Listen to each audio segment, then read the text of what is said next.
everyone, it's Finnovation. I really loved riding my unicycle, and it's finally warm enough that I can ride, but I've never been able to stay in one place. So, the obvious question is... Can you figure out how to do that? Yes, I can. In this video, we're going to be showing you how to idle on a unicycle or stay in one place. Let's get right into it. Now, before this video begins, if you don't know what idling is, it's basically staying in one place, going back and forth on a unicycle. You've probably seen clowns do it or something like that at the circus. Alright, now let's get into the tutorial. So the first thing you want to do is find something like a big log, maybe a car, 2 garbage cans work, really just anything that you can hold on to. And you want to hold on to that, and you want to just practice the motion of going back and forth. Now, I am going to turn sideways here so you can see about how far I go when I'm idling. So, I like for my feet, I like to put my dominant foot on top, so whatever that is, that's my right foot.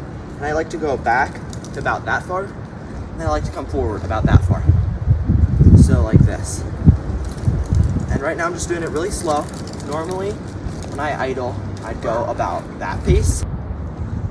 Now, one thing that's really different for everyone is how much forward and backward you go. So I know some people like to really shoot their unicycle forward and backwards a lot like that, while some people just like to pedal very slightly like this. But what everyone stays the same is they like to keep their body forward and the unicycle penduluming back and forth, whether that be a lot or just a little. Alright, the next thing I recommend practicing with is something a little less solid. So that could be like maybe you're just holding a big stick. In my case, I used a broom. Something so that you just become a little less dependent. And a broom is great because you can see how much pressure you're putting on it. If the broom's going down a lot, you can see that and kind of feel that. And if it's not really, you can feel that. So then, practice for a good amount of time, using a broom or something like that. And a big thing with a broom or something like that is try to lift it up every once in a while.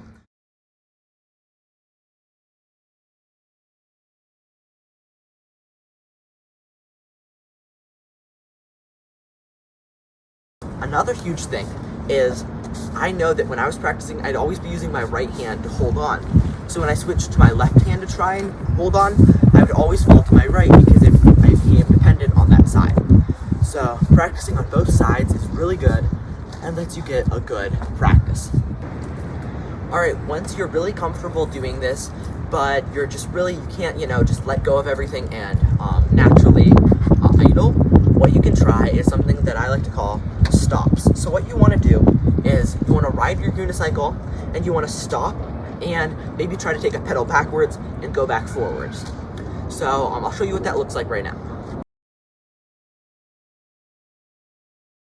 Now, when you are idling and practicing those like stops or whatever, what's really important is to every single time try and go a little bit more. So maybe your first time you can only make it forward and then you fall off, or then what you want to try is just try to go forward and backwards and then keep going. And every time you want to try and add, whether it's another pedal forward or another pedal backward, you just want to see how far you can go before falling off. Another thing that can be really helpful to practice is free mounting. So if you don't know what that is, that's just starting up without holding on to something. And if you know how to do that, that can be helpful because you can just free mount right into idles. So you can just start like this to practice idles. Now, I wouldn't recommend doing this right when you start because this is pretty difficult to do. But once you do have it, it can make free mounting a lot easier and idling. It's now my favorite way to practice.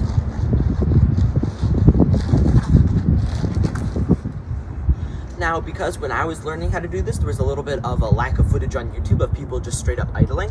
So here's a little bit of me doing it. So if I start up, I like to hold onto a wall when I start, but there you go. And that's about how far my feet go forward and back. And you may notice my unicycle goes like off to the sides. That's because when you're riding a unicycle and you're idling, the problem is never falling forward or backward. It's falling over to the sides. So what you can do is kind of shoot your unicycle out to the side, and that keeps yourself from falling over. So like same thing, if you're falling when you're like that, you shoot your foot out to keep your balance. It's the same thing with unicycle. So if you're losing your balance, you shoot your unicycle out, and that can be pretty helpful. So you're making those micro adjustments, and how you learn to do those is holding on to one side and practice the other side, then switching sides, again holding on to that opposite side. And that helps you learn to idle. Alright, now one last thing to note is the type of unicycle you're using and your tire pressure really can matter. So my unicycle is actually a mountain unicycle, and I have heard that these do not work the best for idling. But if you do have a mountain unicycle, you definitely still can do this, but what I'd recommend is keeping your tire pressure inflated as much as you can. And I'm pretty sure this goes for all unicycles, because all you're really doing is going forward and back, and when you have good tire pressure, it makes it a lot easier to do that. When I was practicing earlier, I actually had a really tire that wasn't inflated enough, and that's what made it a big challenge. And finally, when I inflated it, I got a ton better. So you can do this with pretty much any unicycle, but maybe those huge ones you can. But remember that your tires should be inflated as much as you can. Well, I'm really glad I can finally idle on a unicycle. I can finally stop at stop signs or red lights. Red lights, Finn, that reminds me of a joke. Oh boy. What did the red light say to the green light? I don't know, what? Don't look, I'm changing. That was terrible. Well, if you enjoyed this video, please leave a like and subscribe down below. Thank you so much for watching. Bye!